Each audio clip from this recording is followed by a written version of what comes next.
Fala aí, torcedor do nosso canal Palestra Futebol, trazendo mais um vídeo aqui no nosso canal. E nesse vídeo para falar da vitória do Palmeiras 3-2 sobre o Atlético Mineiro. Foi um jogaço, como disse aí o Benja. Vamos nesse vídeo trazer o Benja, o Pascoal, o Zinho, debatendo aí a vitória do Verdão. Os gols do Palmeiras marcados pelo Lucas Evangelista, Vitor Roque e o Maurício. O Atlético Mineiro, os gols foram marcados pelo Hulk, marcou os dois da partida. Palmeiras nesse momento com 26 pontos e na quarta colocação com 13 jogos. Antes de soltar aí o debate, quero convidar você que ainda não é inscrito no nosso canal, se inscreva, ativa o sininho das notificações para você não perder nada. Tudo do Palmeiras, tudo do Verdão, você encontra aqui no nosso canal Palestra Futebol. Vamos aí para o pós-jogo e logo depois eu volto com as estatísticas da partida.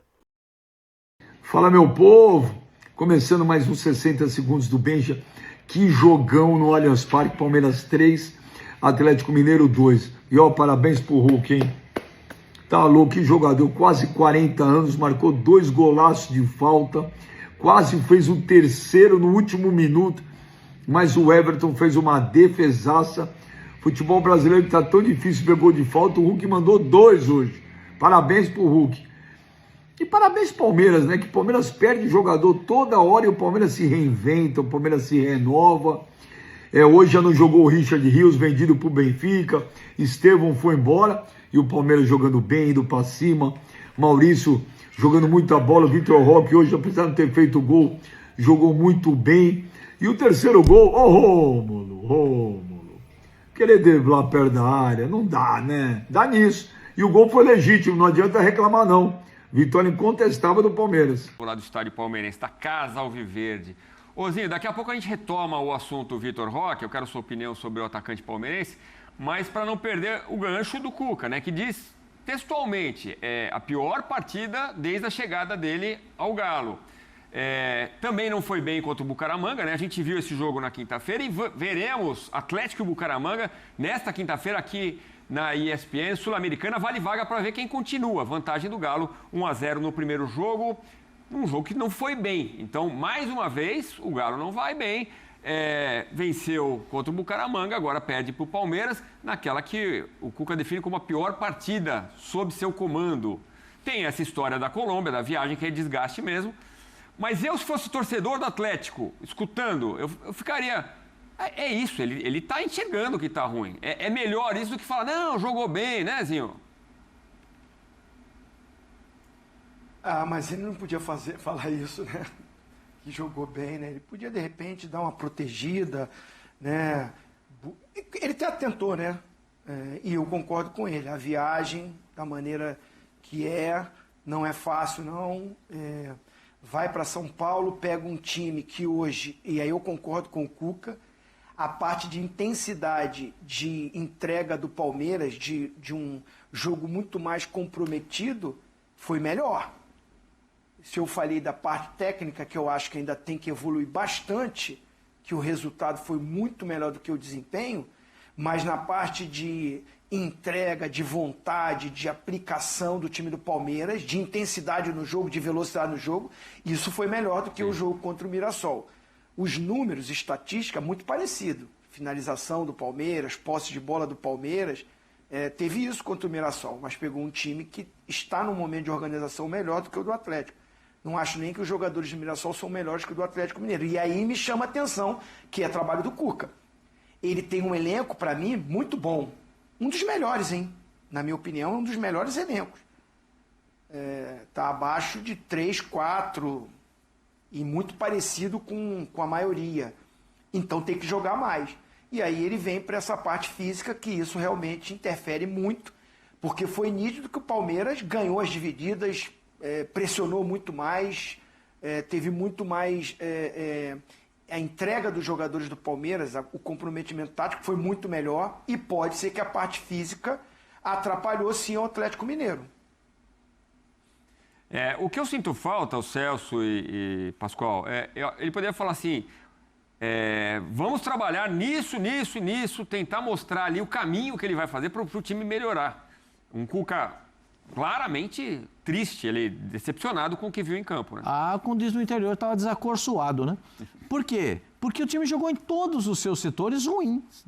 Foi ruim em todos os setores. A defesa muito espaçada, o Lianco tendo que sair para dar o bote, tendo que matar a jogada toda hora. Os laterais não colaboraram em nada, muito pelo contrário. O lateral direito, na hora do gol do Palmeiras, o lateral direito parece que tinha ido viajar e teve que tomar um avião para chegar 2 horas depois. Chegou atrasado, aí o Cuca tem razão de reclamar. Eu penso como o Cuca, que esse negócio de chegar muito tarde, na sexta-feira, não ter treino, os caras têm que tirar o sono atrasado. É brabo mesmo. É difícil, é muito complicado. Eu tendo a concordar com ele. Mas o time do Atlético joga mais do que isso, né, gente? Não é que eu queira concordar com o Zinho, mas o time do Atlético é melhor do que jogou hoje. Como o Palmeiras é melhor do que jogou hoje. Pascoal, hoje é domingo. Eu não, né, sem querer fazer isso. Agora, vocês estão concordando? Não, quase. Não, concordando quase. O que acontece é que... Dia do amigo, parceiro. Hoje é dia do amigo. É verdade. É verdade, Zinho. É um prazer ser seu amigo, você sabe disso. E o time do Atlético, a gente estava vendo o jogo, você estava lá e o Celso, a gente estava assim, 30 minutos do primeiro tempo, o time não passou da linha do meio-campo. Não é que ele não atacou, ele não passou da linha do meio-campo. A defesa do Palmeiras, nas 2 tentativas de contra-ataque com o Rick, a defesa do Palmeiras bloqueou com os 2 zagueiros. Mas o time não andou, o time não evoluía. Então, você falou, ele deveria ter pensado. Não, mas ele tem que pensar no global. O goleiro fez o que pôde. Os 2 zagueiros centrais fizeram o que... Os 2 laterais foram mal. Os volantes foram mal. O time não tem ligação, o Igor não consegue fazer ligação no meio campo como ataque. Os homens da frente, o Hulk foi o melhor deles. Então, hoje o Atlético foi o goleiro e o Hulk. Mas na sua época de coordenador técnico ali, você não falaria... Poxa, o técnico tem que falar assim, não, vamos trabalhar, vamos a gente vai melhorar isso. Quando está tudo ruim, ele tem que falar que está tudo ruim. Foi o que ele falou, está ruim, foi horrível. O time do Atlético, quando começou o programa, ele falou, o time do Atlético foi horroroso. A gente está com a pergunta aí, pior jogo do ano sob o comando do Cuca? A minha sensação... E ele fala, né? Foi o pior jogo sob o meu comando. A minha sensação é que o Cuca na coletiva não entendeu ainda o que aconteceu no jogo. Porque eu falei, para mim, fisicamente, o Palmeiras atropelou e a marcação do Palmeiras venceu todas as vezes os duelos que tinham para ser vencidos, muito por conta da entrega e da dedicação. Será que o Cuca não está conseguindo tirar dos jogadores o que ele quer? Não, eu não acho que é isso. Eu acho que o Atlético Mineiro fez, por exemplo, o Campeonato Mineiro, óbvio que não é parâmetro para o resto da temporada, mas muito bom. Eu acho que também os reforços que chegaram, por exemplo, o Júnior Santos, acho que ele chega com uma expectativa de ser um dos caras, né? E fisicamente não entregou. O próprio Gabriel Menino também, quando chegou, o Rony, esses jogadores ainda estavam nesse período de adaptação. Alguns dos reforços também sofreram com lesões. Então, não acho que o Cuca não está conseguindo tirar. Acho que sim, o físico pesou muito hoje, acho que isso é inegável, mas eu acho que também, para além do físico, faltaram mais ideias para sair dessa marcação do Palmeiras. Que seja quebrar a bola à frente para tentar, para fazer o Hulk tentar sustentar a marcação do Gustavo Gomes, que era o encaixe dele, que seja tentar sair pelos lados. Alguma coisa diferente tinha que ser feita, e eu acho que a entrevista do Cuca deixa muito claro o que a gente estava falando aqui, né? Foi realmente um atropelo, ele não sabe por onde começar. Mas até mesmo pensando em característica de jogador, talvez um centroavante um pouco maior lá na frente, para nesses casos que, por exemplo, o Atlético Mineiro vai jogar contra o Flamengo, que é um time que vai pressionar alto, contra o Botafogo, que provavelmente é um time que vai pressionar alto. Aliás, depois desse jogo do Palmeiras, imagino que os adversários do Atlético Mineiro falem, opa, se eu pressionar alto, talvez eu consiga inibir as ações do Galo. Então, talvez um centroavante, a janela, queira ou não, está aberta, talvez pensar em algum reforço ou algum jogador que... Ele tem muita carência de volante, de homem de marcação. Sim, o volante, esse é o grande pecado do time. Mas digo, hoje no jogo, no meio campo. Hoje no jogo, Pascoal, é um time que não conseguia sair por baixo, não tentou sair por cima, é um time que foi completamente anulado desde a saída de bola. Scarpa, com 21 minutos, o Scarpa marcar o lateral esquerdo do Palmeiras. Sim. Com 21 minutos, eu escutei o nome do Scarpa na transmissão, que ele foi marcar o Piquerez. Mas era sem bola. O Palmeiras teve... Poxa vida, o Scarpa... O Scarpa correndo atrás de lateral, tá difícil. Aí a gente já falou, alguma coisa está errada aí. Né? Alguma coisa, a bola não chega, o time não produz. O Rony pegou uma bola, ele mano a mano como ele gosta? Não. Teve uma bola lá pelo lado do campo, que ele foi bloqueado, que o Gomes deu logo uma sapatada, triscou a linha aqui da cintura dele. Então, só isso. É muito pouco para o time do Atlético. E o pior disso tudo é que ele tira um jogador do meio campo com medo de ser expulso, e o cara entra, sai o gol em cima do cara, e ele toma um cartão amarelo no lance seguinte.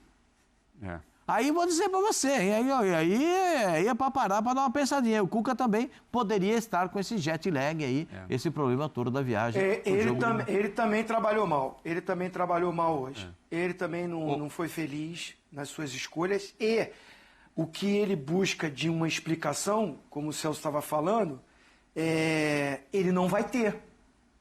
Ele não vai ter, porque ele já tem jogo no meio de semana que é decisivo.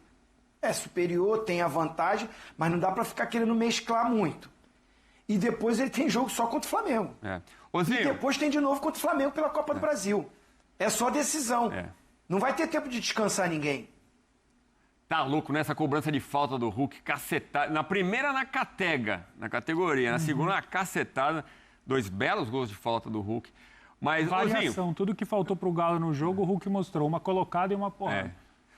Zinho, a gente estava falando do Atlético, da falta de volantes, né? O Rubens está indo pro futebol russo, não está nem sendo relacionado para as partidas. Então, realmente tem poucas opções ali. O Cuca, como a gente ouviu na entrevista coletiva. E falando nessa função, o Palmeiras perde seu segundo volante. É o primeiro jogo do Palmeiras sem o Richard Rios, que vai para o Benfica. 30 milhões de euros, uma boa parte para o Verdão, que lucrou muito desde a venda do Guarani para o Palmeiras, né? Flamengo também leva uma graninha. Que tal o Lucas Evangelista? Ele fez um gol, é ele o sucessor do Richard Rios? Se não, eu acho que o Palmeiras vai ao mercado, né? Vai buscar um jogador para essa função de segundo volante, né? Porque de primeiro volante você tem o Aníbal e você tem o Martínez. Eu acho que assim, de segundo volante vai ter que buscar também no mercado. Mas para esse início, eu acho ele muito bom jogador. Vai ter mais ritmo, vai ter mais jogos, vai ter mais minutagem. E assim, o futebol proporciona isso, né? Ele que faz o primeiro gol, numa característica que é forte do Palmeiras, que é a bola parada, que é o escanteio. Aproveita muito bem isso. Dependendo da falha do posicionamento da defesa do Atlético, ele se posicionou bem e eu, como ex-jogador, quando a gente faz gol, a moral vai lá em cima, a confiança aumenta, né? Ele tem uma responsabilidade de substituir um dos melhores jogadores do time nessa temporada, que mantém uma regularidade muito alta, né? Que é o Richard Rios. Então o cara, quando substitui, faz o gol e o time vence, que não estava ganhando dentro de casa, sobe na tabela. O Palmeiras tem jogos a menos, tem que lembrar isso, né? Tem 2 jogos a menos que o líder do campeonato. Então isso, assim, dá uma moral pro Lucas e pro próprio Palmeiras, para que o resultado que aconteceu transforme isso em voltar a jogar um futebol melhor, né? Para brigar pelo título, que é o que o Palmeiras, com o elenco que tem, com os jogadores que tem, com o treinador que tem, pensa dessa forma, né? Brigar pelo título. E aí, Celso, Evangelista? Bom jogador, eu acho que, principalmente, Edu, a gente fala de um cara que é experiente, né? O Evangelista não é nenhum garoto, tem 30 anos de idade. Então, na ausência, talvez o melhor jogador do Palmeiras na temporada, foi o melhor jogador do Palmeiras no Mundial de Clubes, certamente o Richard Rios, a bomba não estoura em um jovem, sabe? Então, é um cara que é experiente, fez o gol e eu tô 100% com o Zinho nessa. O moral dele agora eleva e também tira um pouco do peso agora, nesse momento, né, pelo fato do Palmeiras ter vencido com um gol dele, mas eu acho que o Palmeiras tem que ir ao mercado, né? Não só, eu acho que tem, porque, primeiro, pela carência da posição, que agora ela existe, e eu acho que o Lucas Evangelista, ele é um bom jogador, mas eu acho que a perda é muito grande. Acho que a distância entre Richard Rios e o Evangelista é muito grande e pode acabar fazendo falta para um time como o Palmeiras, que não vive o seu auge, né? Acho que o Palmeiras, hoje, como a gente falou, eu acho que o primeiro tempo contra o Mirassol foi um bom primeiro tempo. Segundo tempo, acho que o jogo contra o Mirassol, o Palmeiras também poderia ter vencido, mas não fez, de fato, uma boa exibição. Sofreu muito com a pressão, muitas vezes, do Mirassol, coisa que hoje o Palmeiras conseguiu fazer no Galo. Hoje o jogo melhor, no meu entendimento, mas ainda não é um time que tecnicamente está voando, que tá todo mundo encaixadinho, você tira um, coloca outro, parece que nem sente. Não, até porque parte importante dessa engrenagem era o Richard Rios, e o Palmeiras tem dinheiro, né? Acho que isso, principalmente. O Palmeiras é um time bastante equilibrado financeiramente. O Palmeiras é um time que ganhou muito dinheiro agora, né, na participação no Mundial de Clubes, ainda que tem ali os 30% do corte que vão embora. E ainda agora o dinheiro da venda do Richard Rios. Então, assim, acho que é praticamente uma obrigação do Palmeiras ir atrás de uma peça de reposição, porque hoje, se a gente fala num Palmeiras que, pelo menos no meu entendimento, oferece ao Abel Ferreira o melhor elenco que ele já teve, é importante que esse nível se mantenha para que o Palmeiras possa brigar por todos os títulos até o final da temporada. O Palmeiras conseguiu aqueles 30. Então tá aí, pessoal, foi o vídeo onde os comentaristas debateram aí a vitória do Palmeiras 3-2 sobre o Atlético Mineiro. Esse é o Palmeiras de verdade, esse é o Palmeiras que a torcida quer ver, que se impõe dentro de campo. Agora, para agregar no vídeo e deixar você 100% informado, deixa eu trazer aqui as estatísticas da partida, estatísticas aí do jogo. Posse de bola, Palmeiras teve 58%, o Galo 42%, gols esperados 1,89 do Palmeiras, 0,31 do Atlético, total de chutes 18 do Palmeiras, 6 do Atlético, chutes no gol 7-3 para o Palmeiras, chances perigosas criadas 3-0 Palmeiras, escanteios 9-0 Palmeiras, impedimentos Palmeiras teve 1, Atlético nenhum, passes completos Palmeiras teve 325 e o Atlético 227. Então tá aí as estatísticas da partida. Verdão venceu em casa. Gostou do vídeo? Deixa o like, se inscreva no canal, ativa o sininho das notificações. Forte abraço a todos e até nosso próximo vídeo aqui no nosso canal Palestra Futebol.